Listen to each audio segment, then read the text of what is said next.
What's the most guilt you felt for saying no to a loved one? I, 32 female, recently received a small inheritance from my late father. While it wasn't life-changing, it was enough to make a real difference in my life. I'd been struggling with debt for years, so this money felt like a fresh start, a chance to pay off what I owed, build some savings, and finally feel secure about my future. For the first time in a while, I felt hopeful. A few days ago, my grandmother, Mabel, 77 female, approached me about the inheritance. She sat me down and told me she'd been having a tough time financially. Between mounting medical bills and the challenges of living on a fixed income, she said she was struggling to make ends meet. Then she asked if I would give her the money from my inheritance. At first I was caught off guard. Mabel has always been a strong presence in my life, and while we're not extremely close, I respect her deeply. She reminded me of everything she'd done for me growing up, helping with school projects, babysitting when my mom was busy, even gifting me small amounts of money when I was younger. She said that because of all she's done for me, she felt entitled to part of the inheritance. I didn't know how to respond at the time, so I told her I needed to think about it.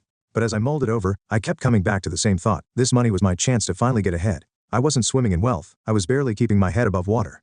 If I gave her the money, I'd be right back where I started. When I told her I couldn't give her the money, she didn't take it well. She called me selfish, ungrateful, and cold-hearted. She said that if I truly loved her, I'd be willing to help her out in her time of need, and that I was prioritizing money over family. It didn't end there. She vented to other family members, who have since started calling and texting me, saying I was wrong not to give her the money. One of my cousins told me I was disrespecting the family by turning her away, and another said I'd regret it when she's gone. It's been overwhelming, to say the least. I love my grandmother, and it breaks my heart that she feels betrayed, but I can't shake the feeling that this isn't fair. I've worked hard to dig myself out of financial hardship, and this inheritance was finally going to give me the stability I've been chasing. Still, the guilt is eating at me. Did I do the right thing, or am I really as selfish as they're making me out to be?